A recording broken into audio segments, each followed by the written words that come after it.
Chapitre 10. Comment on doit mesurer les forces des principautés.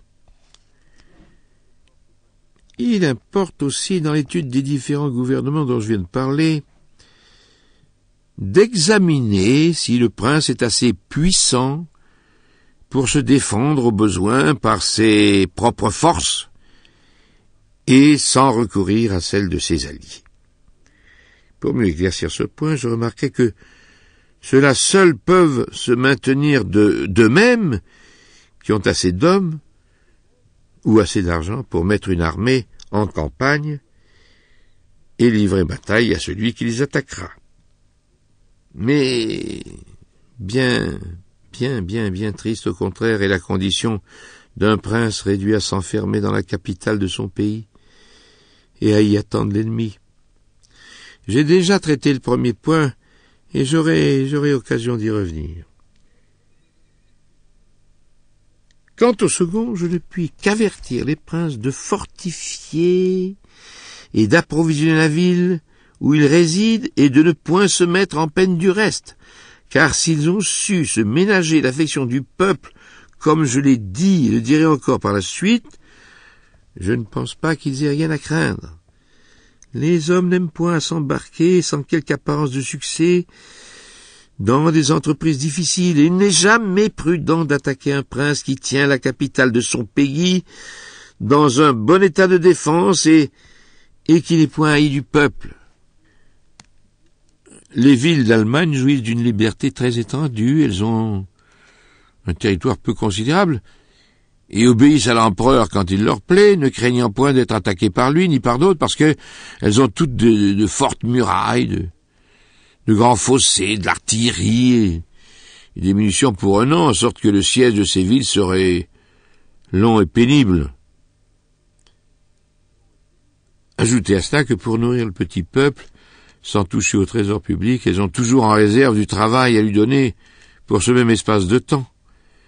D'ailleurs, les troupes y sont régulièrement exercées aux évolutions militaires et les règlements à cet égard y sont aussi sages que bien observés.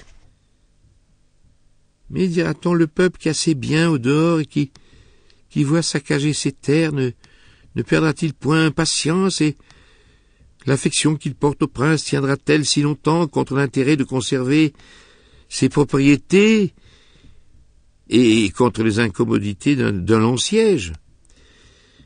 Je réponds à cela qu'un prince à la fois habile et puissant surmontera aisément ces obstacles, soit en faisant espérer au peuple que le siège ne peut durer, soit en lui faisant craindre le ressentiment et la rapacité du vainqueur, soit en s'assurant adroitement de ceux qui parlent trop haut. Ajoutez à cela que l'ennemi dévaste le pays au moment même qu'il y entre, et lorsque les assiégés sont plus animés, plus disposés à se défendre. Le prince doit donc à cet égard être exempt de crainte, parce que la première chaleur, une fois passée, les habitants, voyant que tout est fait, qu'il n'y a plus de remède, montreront d'autant plus d'ardeur à défendre leur prince qu'ils ont fait plus de sacrifices pour lui. Car qui ne sait que les hommes s'attachent autant par le bien qu'ils font que par celui qu'ils reçoivent? Toutes ces considérations me portent à croire qu'un prince, pour peu qu'il ait d'habileté, réussira sans peine à soutenir le courage des assiégés, pourvu toutefois que la place ne manque pas de vivres et de moyens de défense.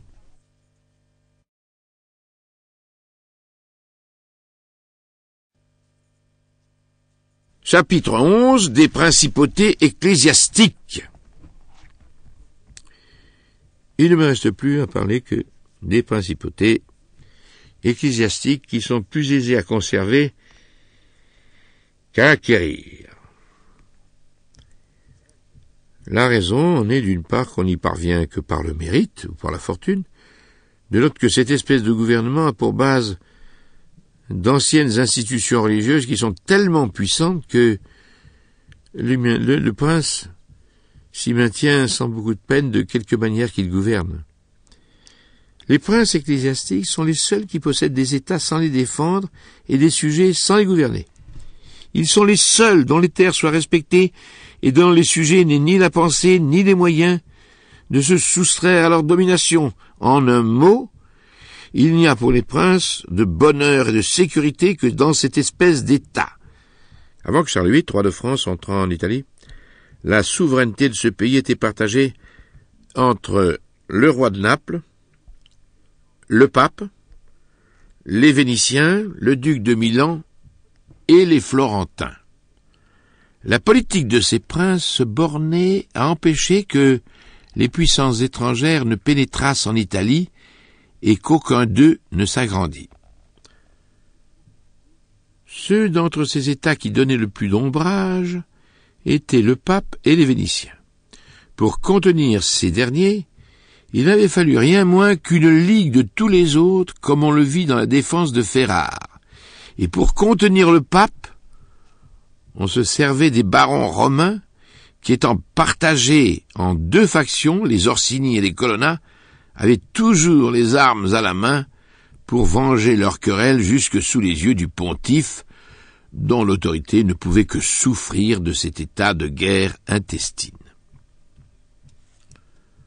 Il s'élevait bien de temps à autre des papes qui, tels que Sixte IV, réprimaient ces abus, mais la courte durée du pontificat ne permettait pas d'en détruire la cause.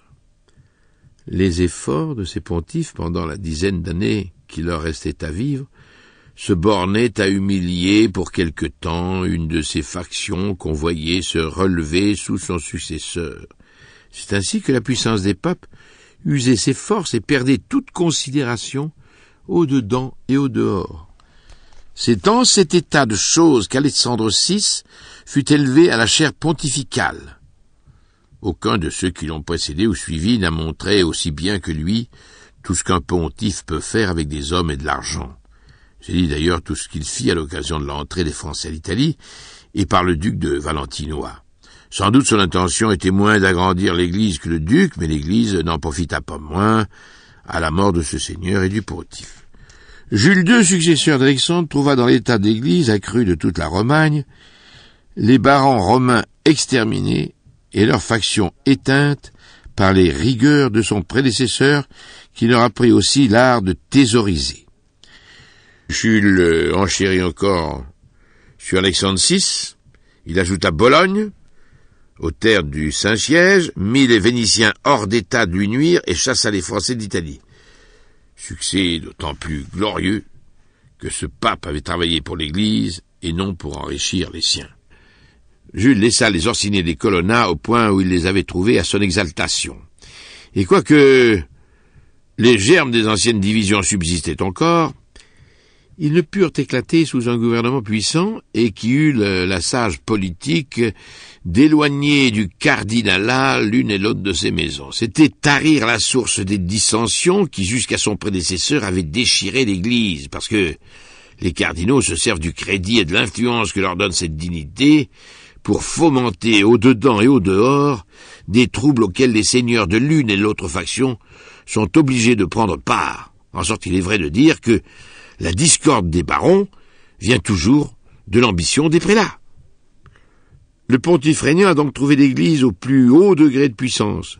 Mais si Alexandre et Jules l'ont affermi par leur courage, tout nous promet que Léon X couronnera l'œuvre par sa bonté et par 1000 autres qualités précieuses.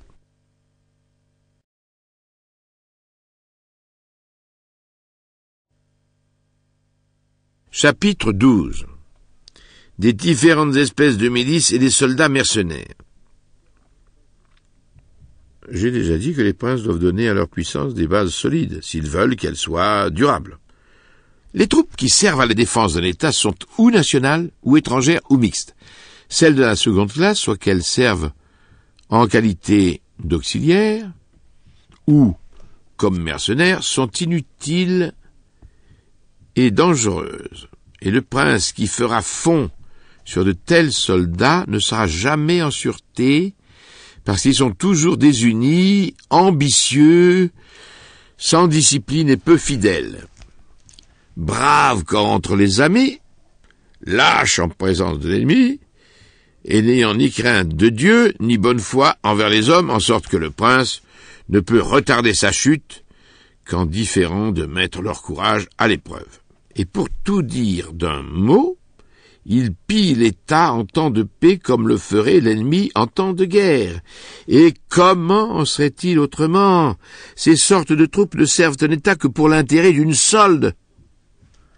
Pour jeter un nouveau jour sur cette matière, j'observe qu'on ne peut pas se fier au chef de ces troupes, qu'il soit bon ou mauvais officier. Dans le premier cas, parce qu'il ne croit pouvoir s'élever qu'en opprimant le prince qui les emploie, ou en opprimant les autres contre son vœu. Dans le second, parce qu'ils ne peuvent que hâter la ruine de l'État qu'ils servent si mal. On dira peut-être que tout autre capitaine qui aura les armes à la main fera de même. Mais examinons la nature de l'État qui fait la guerre. Il est ou monarchique ou républicain. Il est constant que les princes à eux seuls et les républiques armées peuvent faire par eux-mêmes de très grandes choses et que les milices mercenaires ne peuvent que nuire aux uns et aux autres. Et à l'égard des républiques, j'ajouterais qu'elles se garantissent mieux de l'oppression d'un capitaine. Lorsque, au lieu de milices étrangères, elles emploient celles du pays, Rome et Sparte se sont maintenus libres pendant plusieurs siècles avec des milices nationales. Et aujourd'hui, les Suisses ne sont si libres que parce qu'ils sont eux-mêmes bien armés. On peut citer, pour illustrer le danger des troupes mercenaires, les Carthaginois et les Thébains. Les premiers, quoiqu'ils usent pour capitaine leurs propres citoyens, furent sur le point de succomber sous la tyrannie des milices étrangères qu'ils avaient à leur solde. À la fin de leur première guerre contre les Romains, quant aux Thébains, on sait que Philippe de Macédoine s'était fait donner le commandement de leurs troupes à la mort des Paminondas, n'eut qu'à vaincre les ennemis de cette république pour la servir. Jeanne II, reine de Naples, se voyant abandonnée par Sforza qui commandait ses troupes, fut contrainte, pour conserver ses États, de se jeter entre les bras du roi d'Aragon, et François Sforza, son fils, après avoir battu les Vénitiens Caravaggio, ne se joignit-il pas à eux pour opprimer les Milanais qui lui avaient confié le commandement de leurs troupes à la mort de leur duc Philippe. On me dira peut-être que les Vénitiens et les Florentins n'ont agrandi leurs États respectifs que par les milices étrangères qu'ils avaient à leur solde et que leurs généraux les ont toujours bien servis sans qu'aucun d'eux se soit fait leur souverain. Je réponds à cela que les Florentins ont eu beaucoup de bonheur, car ceux de leurs capitaines dont ils pouvaient redouter l'ambition, ou n'ont point vaincu, ou ont rencontré des obstacles, ou ont porté leur vue ailleurs. On peut mettre dans la première classe John Ekwood, dont par conséquent la fidélité ne fut jamais mise à l'épreuve, mais comment ne voit-on pas que s'il eût vaincu, les Florentins se trouvaient à sa discrétion? Si Sforza et les Braccio n'entreprirent rien contre l'État qu'ils servaient, c'est qu'étant rivaux, ils se surveillaient réciproquement. On sait que François Sforza tourna son ambition contre la Lombardie, et Braccio contre l'État ecclésiastique et le royaume de Naples, mais venons à ce que nous avons vu depuis peu. Les Florentins donnèrent le commandement de leurs troupes à Paul Vitelli, homme très prudent, et qui, d'une condition privée, acquit une grande réputation. Si ce général eût pris Pise, c'en était fait de la liberté des Florentins, car ils n'avaient pour les perdre qu'à passer au service de leurs ennemis. Quant aux Vénitiens, ils n'ont jamais dû leur succès qu'à leurs propres armes, je veux dire, à la guerre maritime. Car l'époque de leur décadence est celle où ils ont voulu combattre sur terre et prendre les mœurs et les coutumes des autres peuples d'Italie. Cependant, ils eurent peu à redouter l'ambition de leurs généraux, tant que leurs possessions en terre ferme furent peu considérables, parce qu'ils se soutenaient encore par l'éclat de leur ancienne puissance, mais ils s'aperçurent de leur faute quand ils se furent étendus et qu'ils eurent battu le duc de Milan sous la conduite de Carmagnole. Car voyant que c'était un très habile homme, mais qu'il cherchait à traîner la guerre en longueur, ils jugèrent bien qu'ils ne devaient plus s'attendre à vaincre, puisque ce général ne le voulait pas. Et de notre côté, ne pouvant le licencier sans perdre ce qu'ils avaient conquis par sa valeur, ils prirent le parti de le faire assassiner. Les Vénitiens eurent depuis pour généraux Barthélemy de Bergame, Robert de Saint-Séverin et le comte Pitigliano, avec qui ils avaient à craindre de perdre plutôt que de gagner. Et comme il leur arriva dans l'affaire de Vaïla, là, où ils ensevelirent le fruit de 800 ans de peine et de travaux. Les succès qu'on obtient avec ces milices sont lents et faibles, mais leurs défaites sont soudaines et tiennent presque du prodige. Puisque ces exemples m'ont conduit à parler de l'Italie et de la triste expérience qu'elle a faite du danger d'employer les milices étrangères, je vais reprendre les choses de plus haut afin que la connaissance de leur origine et de leur progrès serve du moins à en prévenir les effets les plus fâcheux. On doit d'abord se rappeler que lorsque l'Empire eut perdu le pouvoir et la considération dont il avait joui jusqu'alors en Italie, et que l'autorité du pape y prit de la consistance, ce pays fut divisé en plusieurs États. La plupart des grandes villes prirent les armes contre la noblesse qui, appuyée par l'empereur, les faisait gémir sous la plus cruelle oppression.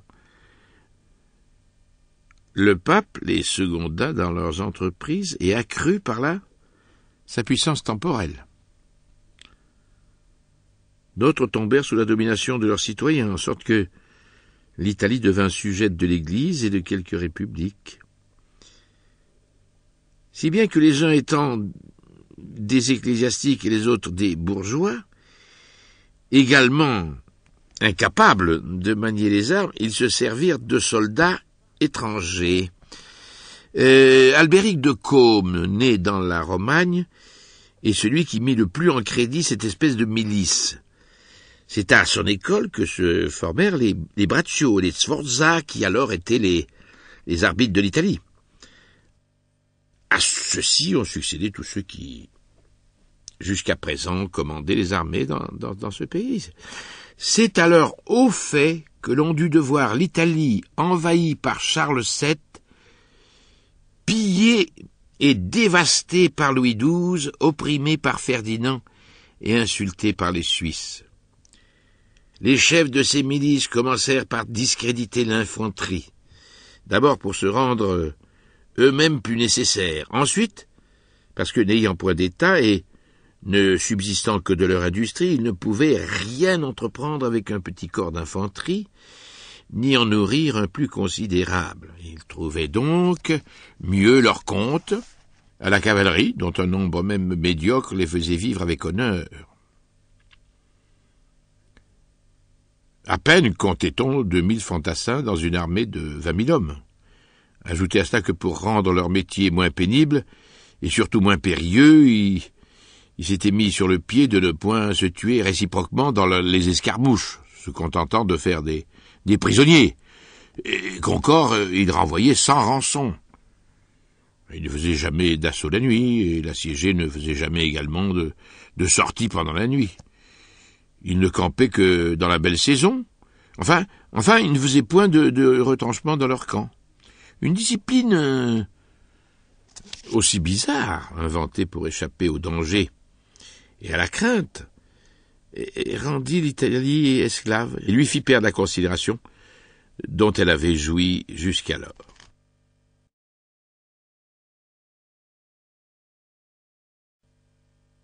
Chapitre 13. Des troupes auxiliaires mixtes et nationales. Les troupes auxiliaires sont celles qu'un prince emprunte de ses alliés pour le secourir et le défendre. C'est ainsi que le pape Jules II, ayant fait dans l'entreprise de Ferrare la triste expérience du danger d'employer des milices mercenaires, eut recours à Ferdinand, roi d'Espagne, qui s'engagea par un traité à lui envoyer des secours de troupes. Cette espèce de milice peut être utile à celui qui l'envoie, mais elle est toujours funeste au prince qui s'en sert, car si elle est battue, il partage son sort. Et si elle est victorieuse, il est à sa merci. L'histoire ancienne est remplie de faits qui viennent à l'appui de ce que j'avance.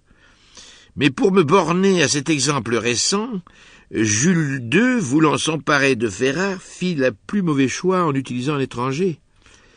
Mais il survint heureusement pour lui un incident auquel il dut de ne point porter la peine d'une telle imprudence. C'est que ses troupes auxiliaires, ayant été défaites à Ravenne, le vainqueur se vit inopinément attaqué par les Suisses qui le mirent en fuite, en sorte que ce pontife échappa et à l'ennemi qui venait d'être vaincu à son tour, et à ses troupes auxiliaires qui avaient eu peu de part au gain de la bataille.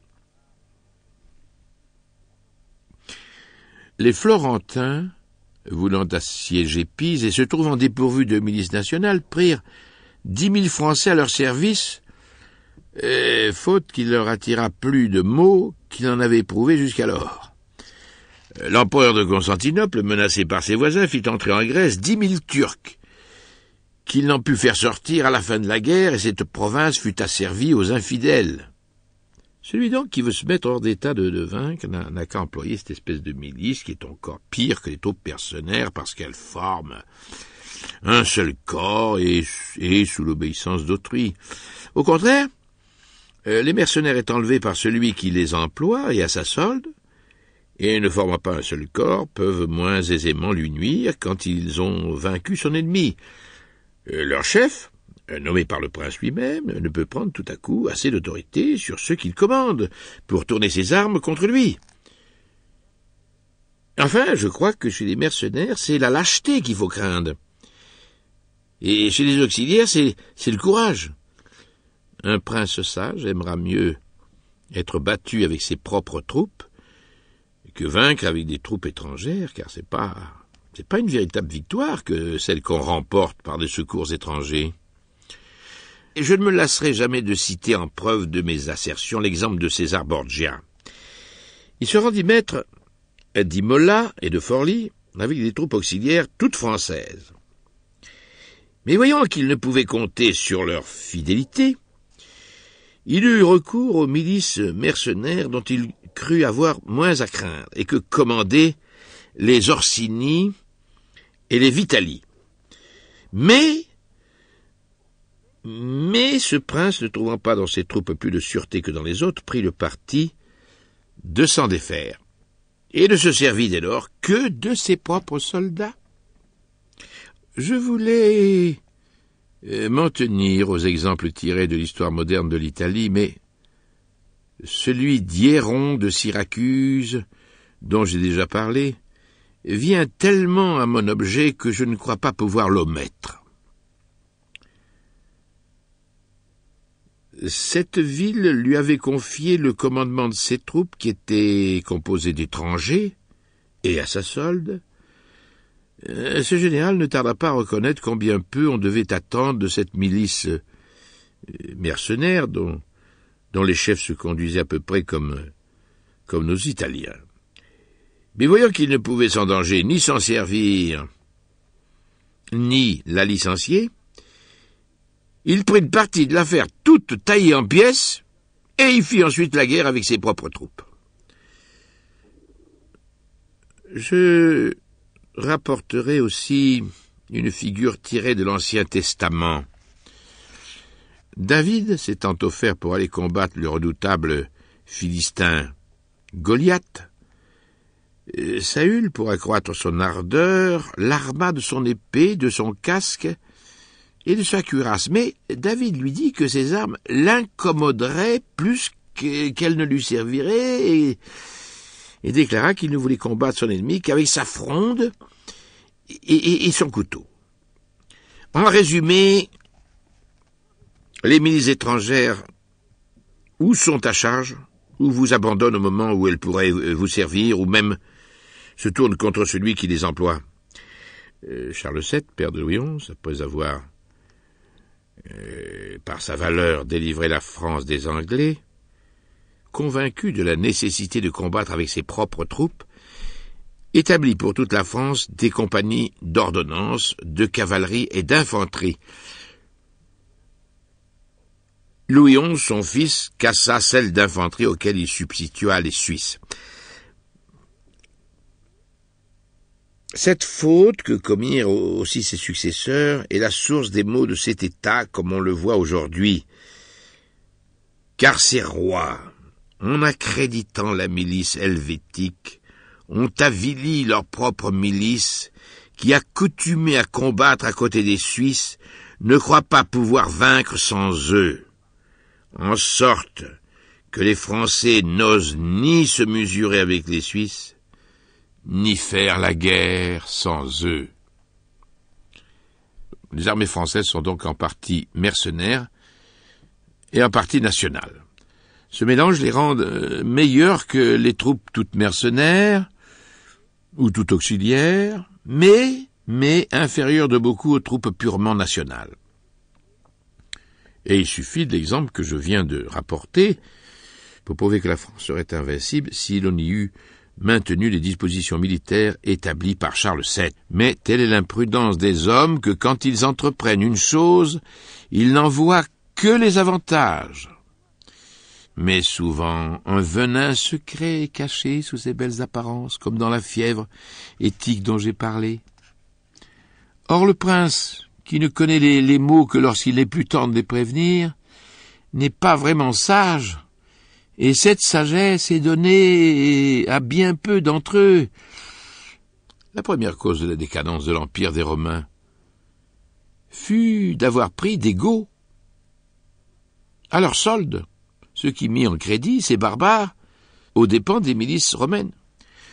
Alors, concluons. Un prince qui ne peut défendre ses États qu'avec des troupes étrangères se trouve à la merci de la fortune et sans ressources dans l'adversité.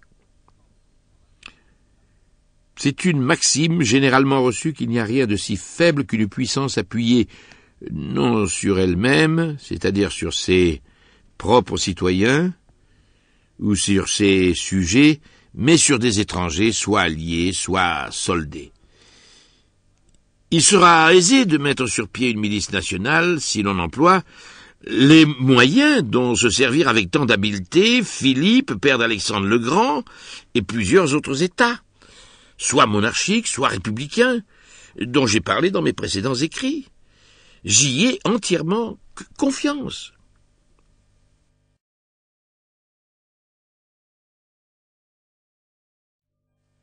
Chapitre 16. De la libéralité et de la parcimonie.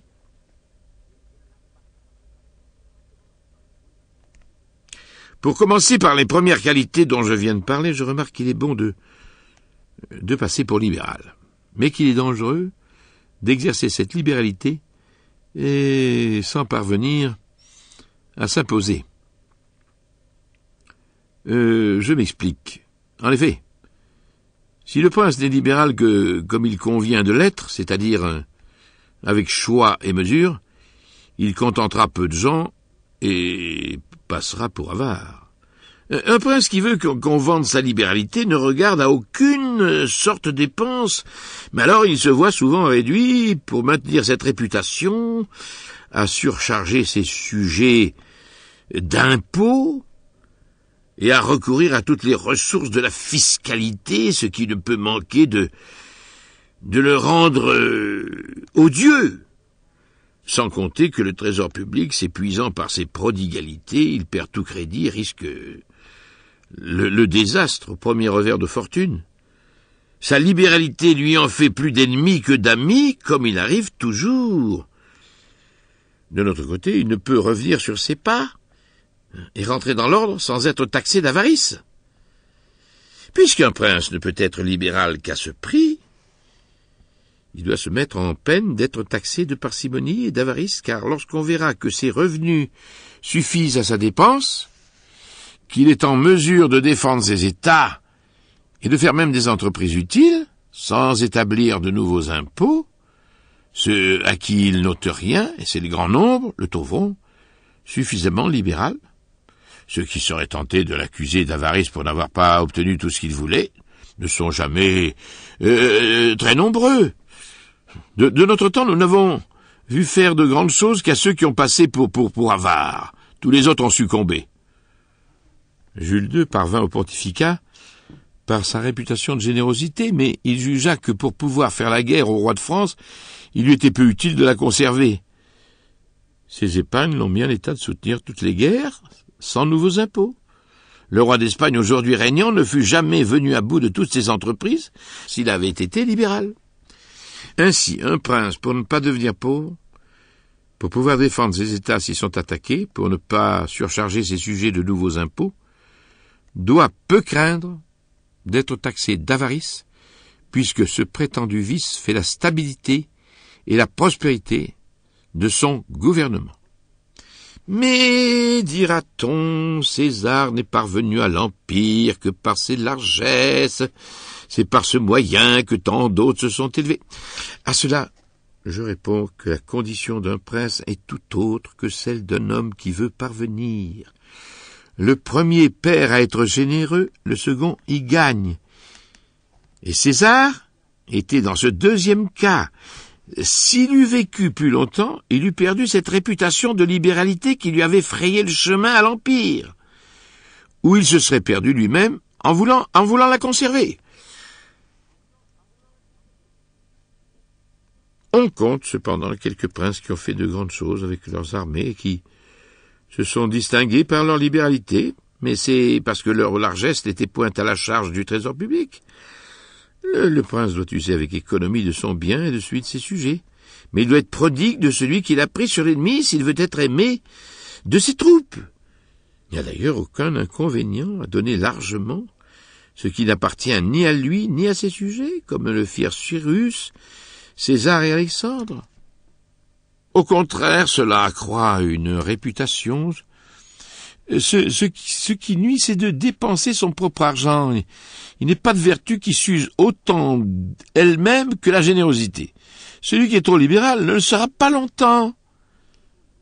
Il deviendra pauvre et méprisable, à moins qu'il n'écrase ses sujets d'impôts et de taxes. Mais alors là, il leur devient odieux. Or, le prince doit surtout craindre d'être haï et méprisé. Et la libéralité conduit à ce double écueil. S'il fallait choisir entre deux excès, il vaudrait mieux être peu libéral que l'être trop, puisque le premier n'attire que le blâme, et le second provoque à la fois le blâme et la haine.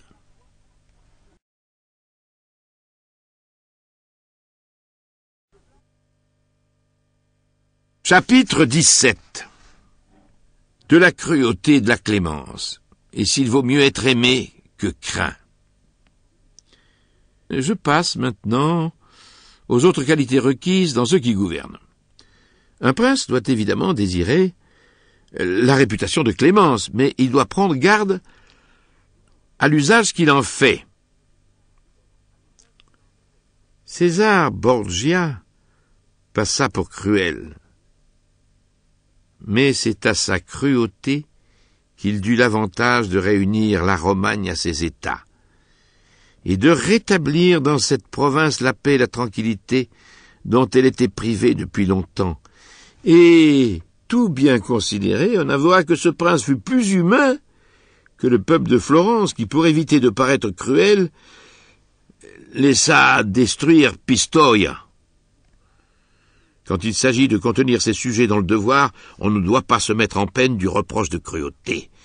D'autant qu'à la fin, le prince se trouvera avoir été plus humain en faisant un petit nombre d'exemples nécessaires que ceux qui, par trop d'indulgence, encouragent des désordres et provoquent finalement le meurtre et le brigandage. Car ces tumultes bouleversent l'État, au lieu que les peines infligées par le prince ne portent que sur quelques particuliers.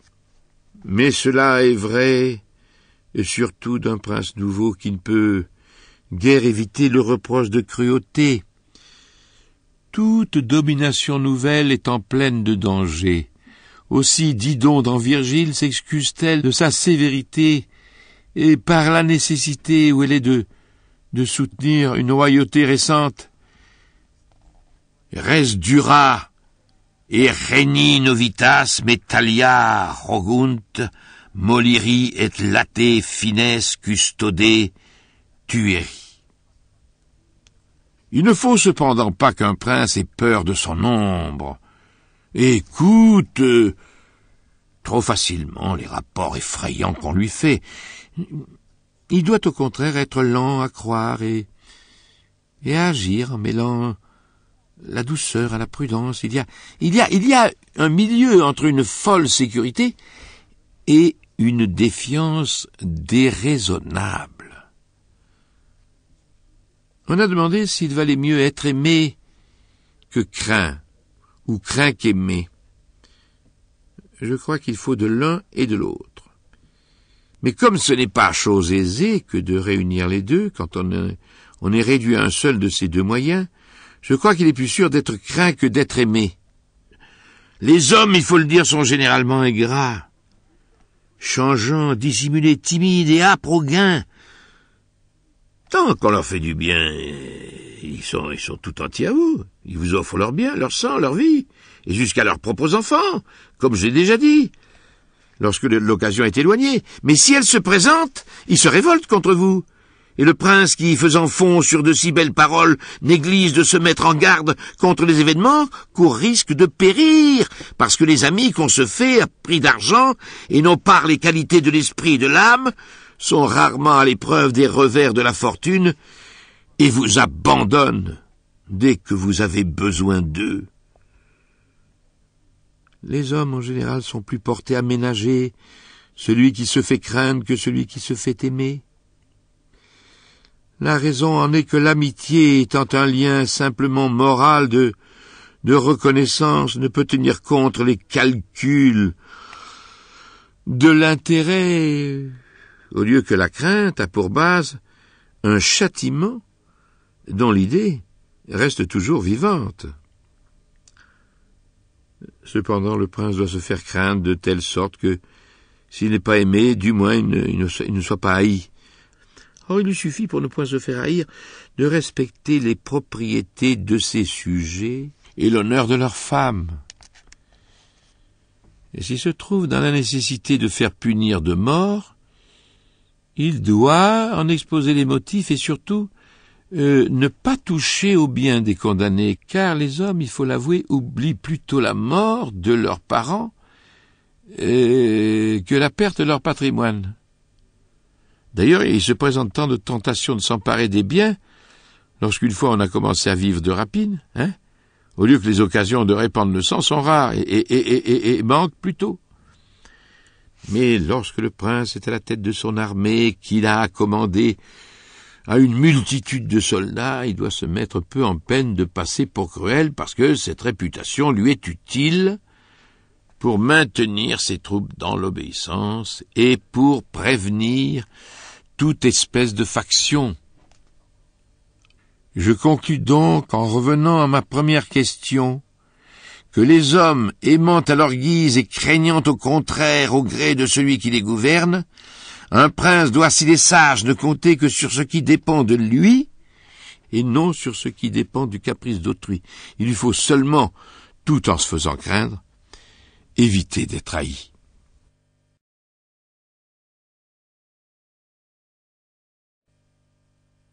Chapitre 18. Si les princes doivent être fidèles à leurs engagements. Il est sans doute très louable pour un prince d'être fidèle à ses engagements. Mais parmi ceux de notre temps qu'on a vu faire de grandes choses, il en est peu qui se soient piqués de cette fidélité et qui se soit fait un scrupule de tromper ceux qui croyaient en leurs paroles, et les autres, qui ont procédé loyalement, s'en sont toujours trouvés mal à la fin.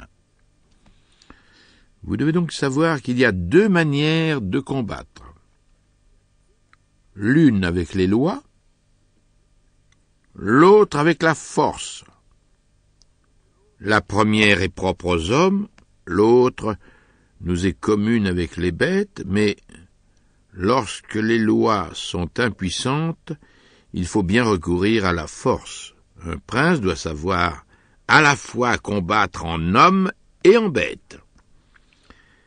C'est ce que nous donnent finement entendre les anciens poètes dans l'histoire allégorique de l'éducation d'Achille et de beaucoup d'autres princes de l'Antiquité, par le centaure Chiron, qui, sous la double forme d'homme et de bête, apprend aux princes qu'ils doivent employer tour à tour l'arme propre à chacune de ces deux espèces, attendu que l'une sans l'autre ne serait d'être aucune utilité durable.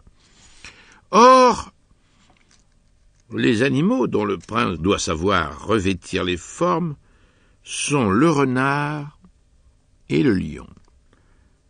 Le premier se défend mal contre le loup, et l'autre donne facilement dans les pièges qu'on lui tend. Le prince apprendra du premier à être adroit, et de l'autre à être fort. Le point est de bien jouer son rôle et de savoir à propos feindre et dissimuler. Et les hommes sont si simples et si faibles que celui qui veut tromper trouve aisément des dupes. Pour ne citer qu'un exemple, pris dans l'histoire de notre temps, le pape Alexandre VI se fait toute sa vie un jeu de tromper et malgré son infidélité, bien reconnue, il réussit dans tous ses artifices. Protestation, serment, rien ne lui coûtait. Jamais prince ne viola aussi souvent sa parole et ne respecta moins ses engagements. Pourtant, ces tromperies eurent toujours une heureuse issue. C'est qu'il connaissait parfaitement cette partie de l'art de gouverner. Il n'est donc pas nécessaire à un prince d'avoir toutes les bonnes qualités dont j'ai fait l'énumération, mais il lui est indispensable de paraître les avoir. J'oserais même dire qu'il est quelquefois dangereux d'en faire usage, quoiqu'il soit toujours utile de paraître les posséder. Un prince doit s'efforcer de se faire une réputation de bonté, de clémence, de piété, de loyauté et de justice. Il doit d'ailleurs avoir toutes ces bonnes qualités, mais rester assez maître de soi pour en déployer de contraires lorsque cela est expédient. Je pose en fait qu'un prince, et surtout un prince nouveau, ne peut exercer impunément toutes les vertus de l'homme moyen, parce que l'intérêt de sa conservation l'oblige souvent à violer les lois de l'humanité, de la charité, de la loyauté et de la religion. Il doit se plier aisément aux différentes circonstances dans lesquelles il peut se trouver. En un mot, il doit savoir persévérer dans le bien lorsqu'il n'y trouve aucun inconvénient, et s'en détourner lorsque les circonstances l'exigent. Il doit surtout s'étudier à ne rien dire qui ne respire la bonté, la justice, la civilité, la bonne foi et la piété, mais cette dernière qualité est celle qui lui importe le plus de paraître posséder, parce que les hommes en général jugent plus par leurs yeux que par leurs mains. Tout homme peut voir, mais très peu d'hommes savent toucher. Chacun voit aisément ce qu'on paraît être, mais presque personne n'identifie ce qu'on est, et ce petit nombre d'esprits pénétrants n'ose pas contredire la multitude qui a pour bouclier la majesté de l'État. Or, quand il s'agit de juger l'intérieur des hommes, et surtout celui des princes, comme on ne peut avoir recours aux tribunaux, il faut s'attacher qu'au résultat. Le point est de se maintenir dans son autorité. Les moyens, quels qu'ils soient, paraîtront toujours honorables et seront loués de chacun, car le vulgaire se prend toujours aux apparences et ne juge qu'à par l'événement. Or, les vulgaires, c'est presque tout le monde, hein, et le petit nombre ne compte que lorsque la multitude ne sait sur quoi s'appuyer. Un prince encore régnant, mais qu'il ne me convient pas de nommer, ne prêche jamais que la paix et la bonne foi. Hein. Mais s'il eût observé l'une et l'autre, il eût perdu plus d'une fois sa réputation et ses états.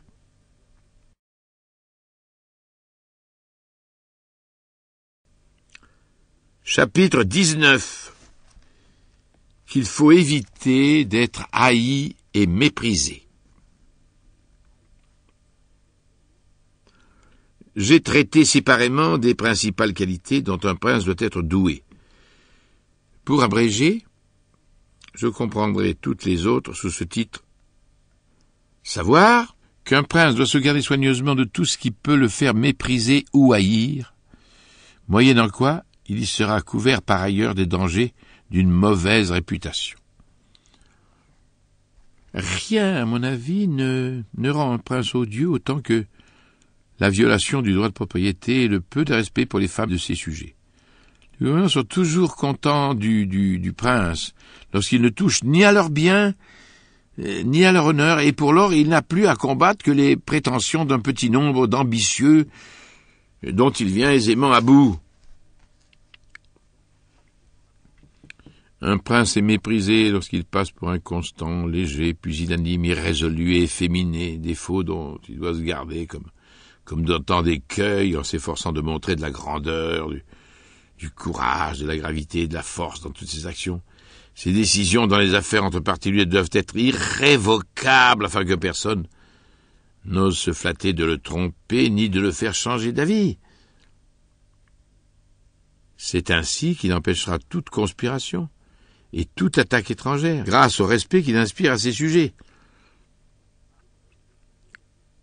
En effet, ceux qui gouvernent ont toujours deux espèces d'ennemis, ceux du dehors et ceux du dedans. Il repoussera les premiers avec de bons amis et de bonnes troupes, et quant aux autres, qui ne sait qu'on a toujours des amis quand on a de bons soldats. D'ailleurs, la paix du dedans, on pourrait être troublé que par les conspirations, qui ne sont dangereuses que lorsqu'elles sont encouragées et soutenues par les étrangers. Mais ces derniers n'oseront remuer si le prince se conforme aux règles que j'ai tracées, et suit l'exemple de Nabis, tyran de Sparte. Quant au sujet, si le dehors est tranquille, le prince n'a à craindre que les conspirations secrètes qu'il déjouera ou même préviendra en évitant tout ce qui peut le faire mépriser ou haïr, comme je l'ai dit assez au long. D'ailleurs, on ne conspire guère contre les princes dont la ruine et la mort seraient agréables au peuple. On ne s'exposerait pas sans cela à tous les dangers qu'entraînent de telles résolutions. L'histoire est remplie de conjurations. Mais combien en compte-t-on qui aient été couronnés de succès? On ne conspire pas seul. Et ceux avec qui on partage les périls de l'entreprise sont des mécontents qui souvent, par l'espoir d'une bonne récompense, dénoncent les conjurés et font avorter leurs desseins. Ils étaient mécontents. Maintenant, ils se contentent. Ceux qu'on est obligé d'associer à la conjuration, je trouve entre la tentation et la crainte d'un grand danger. En outre que pour garder le secret confié, il faut être un ami tout à fait extraordinaire, ou l'ami irréconciliable du prince. Mais finalement, je dis qu'il y a du côté des conjurés que crainte, jalousie et soupçon, tandis que le prince a pour lui l'éclat et la majesté des gouvernements. Les lors, les habitudes et ses amis particuliers. Si alors on y ajoute l'affection du peuple, personne ne sera téméraire pour conspirer. Le prince a donc peu à craindre des conspirations lorsque son peuple lui est attaché, mais aussi il ne lui reste aucune ressource si son appui vient à lui manquer. Contenter le peuple et ne pas désespérer les grands. Voilà la maxime de ceux qui savent gouverner. La France tient le premier rang parmi les États bien gouvernés. Une des institutions les plus sages qu'on y remarque et sans contredit, celle du Parlement, dont l'objet est de veiller à la sûreté du gouvernement et à la liberté des sujets. Il faut convenir que rien n'est plus propre à donner de la consistance au gouvernement et assurer la tranquillité publique. Les princes doivent apprendre par là à se réserver la distribution des grâces et des emplois, à laisser aux magistrats le soin de décerner les peines et en général la disposition des choses qui peuvent exciter le mécontentement. Un prince, je le répète, doit montrer de la considération pour les grands, mais sans attirer la haine du peuple. On m'opposera peut-être le sort de plusieurs empereurs romains qui ont perdu l'empire ou même la vie lorsqu'ils se fussent conduits avec sagesse et eussent déployé assez d'habileté et de courage. Pour répondre à cette objection, je crois devoir examiner le caractère de quelques-uns de ces empereurs, tels que Marc Aurèle, le philosophe, Commode, son fils, Pertinax, Julien, Sévère, Antonin, Caracalla, son fils, Macrin, Héliogabale, Alexandre et Maximin. Cet examen me conduira naturellement à exposer les causes de leur chute et à justifier ce que j'ai déjà dit dans ce chapitre sur la conduite que doivent tenir les princes. Il faut d'abord observer que les empereurs romains n'avaient pas seulement à réprimer l'ambition des grands et l'insolence du peuple, comme les autres princes. Ils eurent encore à combattre l'avarice et la cruauté des soldats. Plusieurs de ces princes périrent pour avoir échoué devant ce dernier écueil, d'autant plus difficile à éviter qu'on ne peut satisfaire l'avidité des troupes sans mécontenter le peuple qui soupire après la paix autant que les autres après la guerre. En sorte que les uns voulaient un prince pacifique et les autres un prince qui aimait la guerre, qui fut avide, insolent et cruel, non sans doute à leur égard, mais vis-à-vis du peuple, pour avoir double paye et pour pouvoir assouvir leur propre avarice et leur cruauté. Or, les empereurs romains à qui la nature avait refusé cet odieux caractère, ou qui n'avaient pas su le donner, périrent presque tous misérablement par l'impuissance où ils se trouvèrent de tenir le peuple et les légions en bride. Voilà pourquoi ceux des Césars qui s'étaient élevés d'eux-mêmes, ayant besoin d'une faveur extraordinaire pour se maintenir, s'attachèrent aux troupes plutôt qu'au peuple et ne succombèrent que lorsqu'ils ne surent pas conserver leur affection. Marc Aurèle, le philosophe, Pertinax et Alexandre, princes recommandables par leur clémence, leur amour pour la justice, la simplicité de leurs mœurs, périrent tous, à l'exception du premier qui vécut et mourut honoré parce qu'étant parvenu à l'Empire par voie d'hérédité, il n'en avait obligation ni aux troupes ni au peuple, ce qui, joint à ses autres qualités, le rendit cher à tous et lui facilita les moyens de les contenir dans le devoir. Mais Pertinax étant devenu empereur contre le vœu des légions, ayant voulu les soumettre à une discipline sévère et bien différente de celle que faisait observer Commode son prédécesseur, périt peu de mois après son élévation, et victime de leur haine, et peut-être aussi du mépris qu'inspirait son grand âge. Et il est à remarquer que l'on encourt la haine en faisant le bien, comme en faisant le mal. Aussi un prince qui veut se maintenir est souvent forcé, comme je l'ai déjà dit, d'être méchant. Mais venons à Alexandre Sévère, dont la clémence a obtenu beaucoup d'éloges de la part des historiens, car en 14 années, il ne fit mourir que personne sans jugement. Ce qui ne l'empêcha pas d'ailleurs d'être méprisé à cause de sa mollesse, c'est parce que il se laissait gouverner par sa mère. Ses soldats conspirèrent contre lui et l'assassinèrent. De l'autre côté, Commode, Septime Sévère, Caracalla et Maximin, s'étant livrés à tous les excès imaginables contre le peuple pour satisfaire l'avarice et la cruauté des troupes, n'eurent pas un sort plus heureux, à l'exception pourtant de Sévère qui régna paisiblement, quoique pour satisfaire l'avidité des troupes, il opprima le peuple. Mais ce prince avait d'excellentes qualités qui lui conciliaient à la fois l'affection du soldat et l'admiration du peuple. Or, comme il fut un prince nouveau et que ses actions furent grandes, je crois devoir dire en peu de mots comment il revêtit tour à tour les formes du lion et du renard. Ces deux animaux dont j'ai déjà parlé et qui doivent être les deux modèles d'un prince. Sévère, connaissant la lâcheté de l'empereur Julien, persuada l'armée qu'il commandait en Illyrie de marcher sur Rome pour venger la mort de Pertinax qui avait été massacré par la garde prétorienne.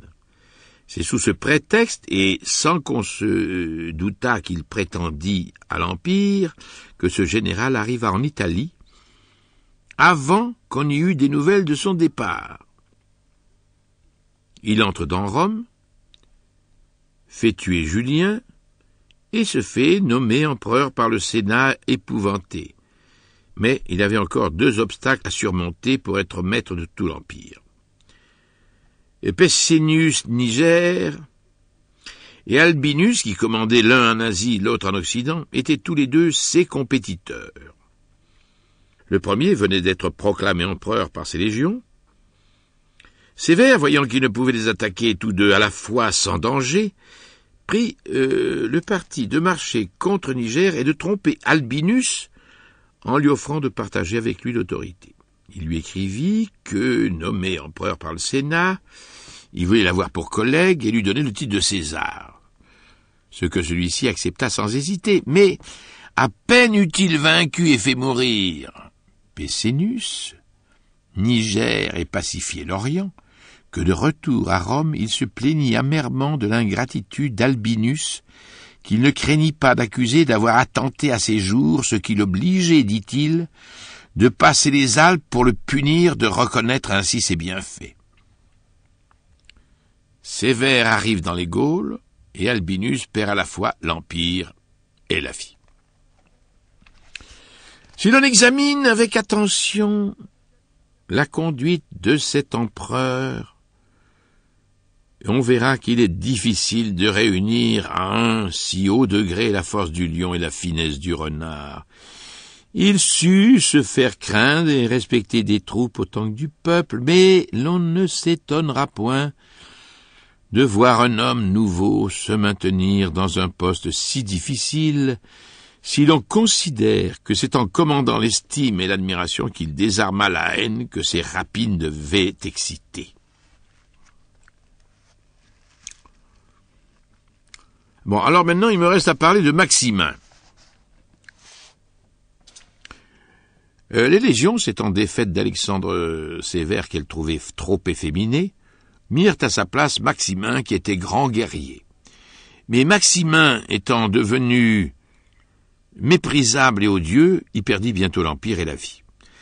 La bassesse de sa naissance, on savait qu'il avait gardé les troupeaux en Thrace, le peu d'empressement qu'il avait mis à venir à Rome pour y prendre possession de l'Empire, mais surtout les cruautés qu'il avait commises par l'intermédiaire de ses lieutenants, soit dans la capitale, soit dans le reste de l'Empire, le rendirent si vil et si odieux que l'Afrique ensuite, le Sénat, le peuple romain et toute l'Italie conspirèrent contre lui.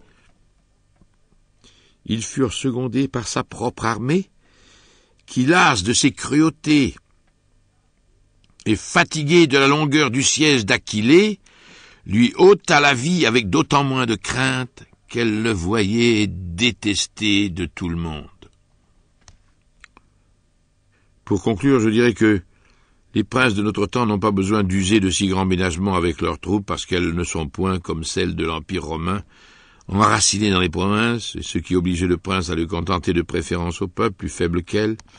Dans nos États modernes, c'est du peuple qu'il importe de mériter l'affection, car il est le plus fort et le plus puissant.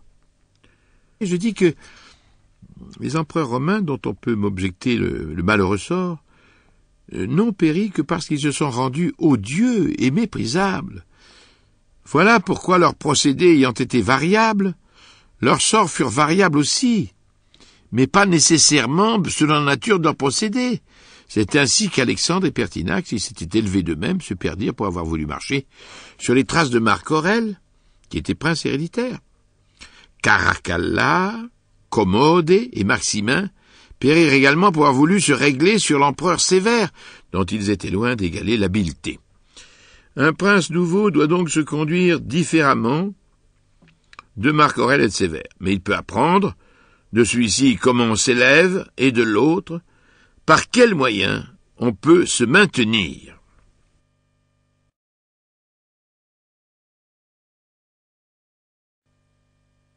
Chapitre 20. Si les forteresses et autres moyens qui paraissent utiles au prince le sont réellement. Il y a des princes qui, pour se maintenir dans leurs États, désarment leurs sujets. D'autres entretiennent la division dans les provinces soumises à leur domination. Quelques-uns même se font des ennemis à dessein. Quelques autres s'efforcent de gagner ceux qui, au commencement de leur règne, leur étaient suspects. Alors celui-ci fait construire des forteresses et celui-là fait démolir celles qui subsistent. Un prince nouveau n'a jamais désarmé ses sujets, loin de là. Il s'empresse de les armer s'il les trouve sans armes, et rien n'est mieux entendu, car dès lors, ses armes sont toutes à lui. Ceux qui lui étaient suspects sont désormais attachés à sa cause, ceux qui lui étaient fidèles continuent de l'être, et tous ses sujets deviennent ses partisans. Sans doute il est impossible d'armer tout le monde, mais le prince qui sait s'attacher ceux qui l'arment n'a rien à craindre des autres. Les premiers lui en sont plus attachés à cause de la préférence, et les autres l'excusent sans peine parce qu'ils supposent naturellement plus de mérite à ceux qui courent plus de danger. Mais un prince qui désarme ses sujets les offense en les portant à croire qu'ils se méfient d'eux, et rien n'est plus propre à exciter leur haine.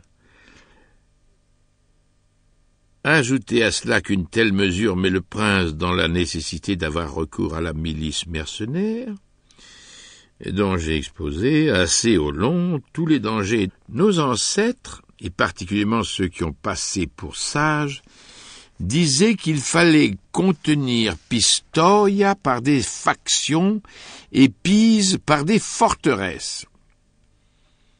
Aussi négligeait-il rarement de fomenter des divisions dans les villes dont les habitants étaient suspects.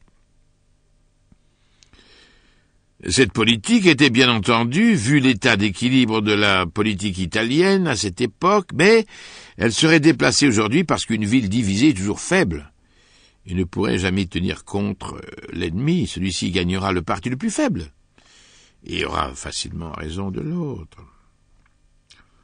Il suffit de jeter les yeux sur l'histoire, soit ancienne, soit moderne, pour se convaincre qu'il est plus facile de gagner l'amitié de ceux qui supportaient sans peine l'ancien gouvernement, quoique cependant ils fussent ses ennemis, que de ceux qui l'ont aidé à se rendre maître de l'État par suite de leur caractère difficile et remuant, qui ne leur permettait pas de tolérer les abus d'administration passée.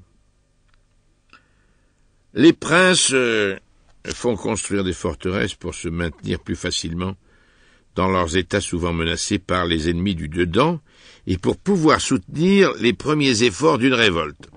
Cette méthode est très ancienne et me paraît bonne. Cependant, on a vu de nos jours Nicolas Vitelli faire démolir 2 forteresses à Città di Castello pour la sûreté de cet État. Guy d'Ubaldo, duc d'Urbine, ayant recouvré son duché d'où César Borgia l'avait chassé, en fit raser toutes les forteresses pour s'y maintenir plus facilement. Les Bentivogli en firent autant à Bologne lorsque cet État rentra sous leur domination. Les forteresses sont donc utiles ou inutiles selon les circonstances, et si d'un côté elles servent, elles nuisent de l'autre. Ainsi, un prince qui craint plus ses sujets que les étrangers doit fortifier ses villes. Dans le cas contraire, il doit se passer de forteresses. Le château que François Sforza fit construire à Milan a plus nui et nuira plus à cette maison qu'aucun des désordres sous lesquels a gémi ce duché. Il n'y a pas de meilleure forteresse que l'affection du peuple, parce qu'un prince haï de ses sujets doit s'attendre à voir l'ennemi du dehors courir à leur secours dès qu'ils prendront les armes. On ne voit pas que les fortifications aient servi aux princes de notre temps, si c'est peut-être à la comtesse de Forlì qui, après la mort de son époux, le comte Jérôme, se vit par ce moyen en mesure d'attendre les secours que lui envoyait l'État de Milan et de recouvrir le sien. Encore, dans ce cas, le peuple révolté n'avait-il reçu aucun secours d'étrangers. Mais ayant été ensuite attaquée par César Borgia, auquel ses propres sujets se joignirent, elle éprouva qu'au lieu d'avoir des forteresses, elle eût mieux fait d'être aimée de son peuple. Je le répète donc, les forteresses peuvent servir aussi bien que nuire, mais je blâmerai toujours celui qui s'y fie en trop, se soucie peu de la haine populaire qui l'excite.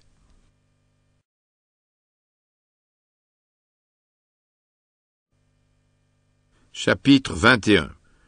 Comment un prince doit gouverner pour se faire estimer.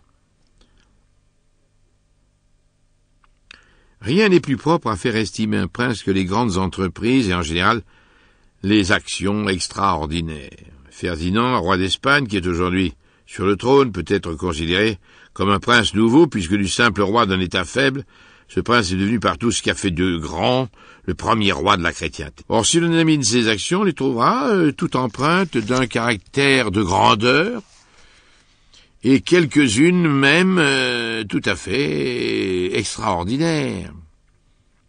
À peine monté sur le trône, ce prince porta ses armes contre le royaume de Grenade, et cette guerre fut le fondement de sa grandeur. Les grandes Castilles, ne pensant qu'à combattre, étaient loin de s'occuper d'innovation politique et de s'apercevoir de l'autorité que ce prince acquérait tous les jours aux dépens de la leur, en entretenant avec les deniers de l'Église et du peuple les armées qui l'ont élevé à ce haut degré de puissance. Ensuite, pour pouvoir former des entreprises encore plus éclatantes, il se couvrit adroitement du masque de la religion, et par une pieuse cruauté, il chassa les morts de ses États. Ce trait de politique est vraiment sans exemple. Ferdinand se couvrit aussitôt du manteau de la religion pour attaquer successivement l'Afrique, l'Italie et la France. Nourrissant toujours les projets les plus vastes, les plus capables d'appeler l'attention de ses sujets sur les événements de son règne, et ses hauts faits se succéder sans intervalle, ne laissant pas le temps au peuple de réfléchir et de conspirer. Il est encore très utile à un prince d'infliger de temps en temps des peines et d'accorder des récompenses qui jettent un grand éclat et qui s'impriment fortement dans les esprits. Ce ne sont jamais nos amis et nos alliés, mais bien nos ennemis qui demandent de nous la neutralité. Ce parti de la neutralité est celui qu'embrassent le plus souvent les princes irrésolus qui effraient les dangers présents, et c'est celui qui le plus souvent aussi les conduit à leur ruine. Lorsque le prince se déclare hautement pour l'un des deux partis, il se l'attache par le lien de la reconnaissance et doit peu craindre de se trouver à sa discrétion s'il est vainqueur. D'abord parce que les hommes sont rarement assez dépourvus d'honneur pour payer les bienfaits par une ingratitude si révoltante. Ensuite parce que la victoire est rarement complète au point de mettre le vainqueur en état de violer toutes les lois de la bienséance. Si au contraire celui dont le prince a épousé la fortune est vaincu, il peut se relever et reconnaître avec le temps cette marque de préférence et d'estime. Les princes doivent honorer les talents et protéger les arts, principalement le commerce et l'agriculture. Il leur importe surtout de rassurer ceux qui les exercent contre la crainte d'être surchargés d'impôts et de se voir dépouillés de leurs terres après les avoir améliorées par une bonne culture. Il faut même récompenser ceux qui contribuent à l'enrichissement de la ville et de l'État. Enfin, les princes ne doivent pas négliger de donner au peuple, en certains temps de l'année, des fêtes et des spectacles, comme aussi d'honorer de leur présence les assemblées des différents corps de métiers qui se partagent la ville, et de déployer dans ces occasions leur magnificence et leur bonté, mais en évitant tout ce qui pourrait compromettre la dignité du rang auquel ils sont élevés.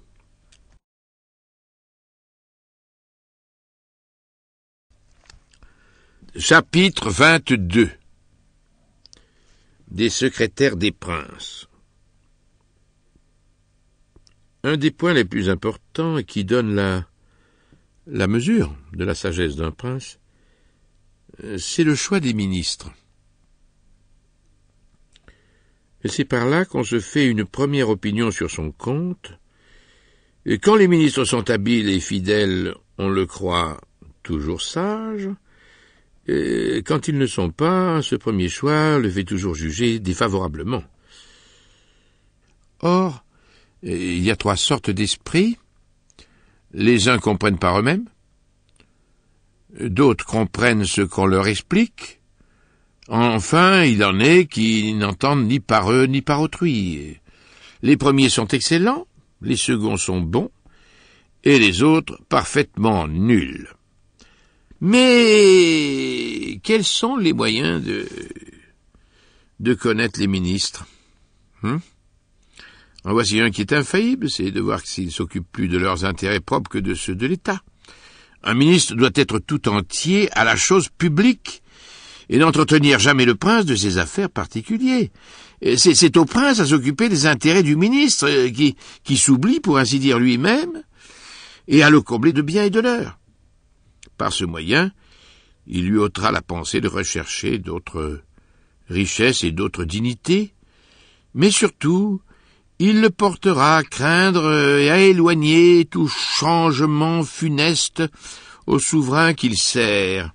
Le prince et le ministre, si en useront ainsi, pourront se fier l'un à l'autre, sinon l'un et l'autre s'en trouveront mal.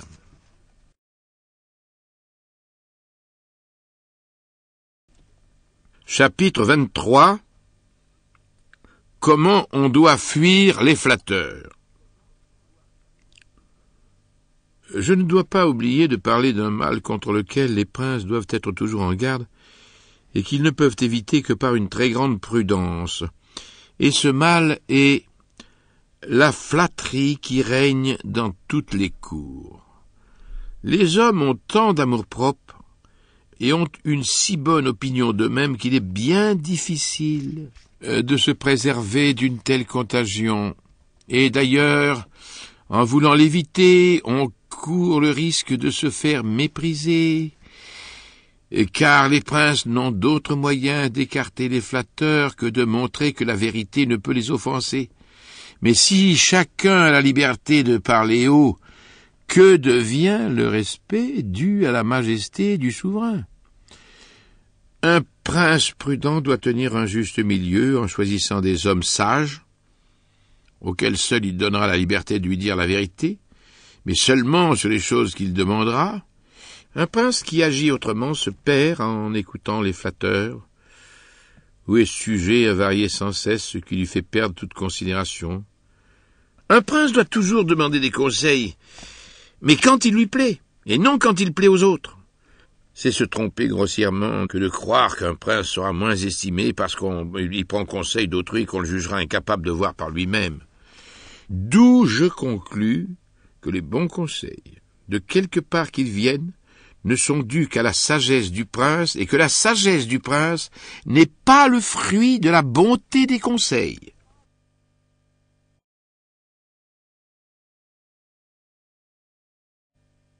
Chapitre 24. Pourquoi les princes d'Italie ont perdu leurs États?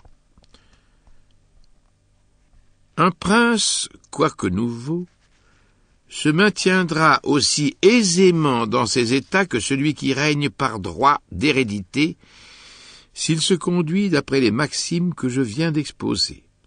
Et sa condition est peut-être même préférable, à certains égards, à celle d'un prince héréditaire. C'est donc point à la fortune que nos princes d'Italie doivent s'en prendre, s'ils ont perdu leurs États, mais à leur lâcheté et à leur imprévoyance. Ils étaient loin de croire à la possibilité d'une telle révolution dans leur fortune, car les hommes, partant calmes, prévoient difficilement la tempête. Et lorsqu'ils ont vu approcher l'ennemi, ils ont pris la fuite au lieu de se défendre, comptant que les peuples, supportant impatiemment l'insolence du vainqueur, ne tarderaient pas à les rappeler.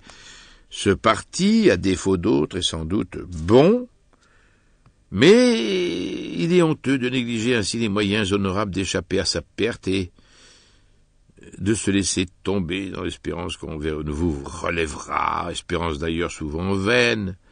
Mais fût-elle fondée, celui qui compte sur un appui étranger sera à la merci de son sauveur. C'est dans lui-même et dans son courage qu'un prince doit chercher des ressources contre la mauvaise fortune.